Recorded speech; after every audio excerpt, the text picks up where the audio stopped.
IFM News. IFM News. IFM News. Lokal. Maragsakan ang mangibinglay ni Miss Glenda Tapek, owner ti Glenda's Luma Weaving and Manufacturing iti ili ti Paway. Kinaipaaya tulong ti Provincial Government of Ilocos Norte, karakwada a Babassit a Negosyante. Kinunana, dakkel tulong ti negosyo da dagiti programa ti Kapitolyo, kang ronaan iti Mercato ni Nanay seskan iti P2C when iti producer to consumer programa. Segon kan Tapek, napalawa ti paglakwan dagitoy kan naiyam amupay iti sabali a lugar saan laeng dito'y probinsya no dikat pati iti balla si Taawa. Gapu iti daytoy idawdawat na nga agtultuloy dagitoy kastoy a klase ti tulong ti gobyerno tapnad adupay a Babassit a Negosyante ti matulungan a dumuras. Makalala ko kami mutan sir, dagito yung produkto mi. Di ko sir, idi awan na ito yung programa ni Ma'am Ses. Nagrigat iti panagbiag mi sir. Talagang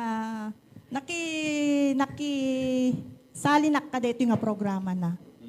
When sir, nakadano nin sir kasi adomot agor order kanyak iti Manilan, ag-order by bulk. Isa ti kwakitat ta. So agiyaman na kini Apo Governor. Deti produkto tayo ket maamamwandan.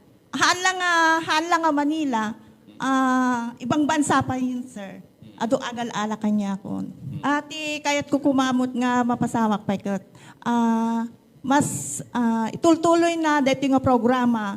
Tapno iti kastad, dagitoy Babassit nga negosyante, adda tip inda pagubraan kin adda ubraan da nga ako.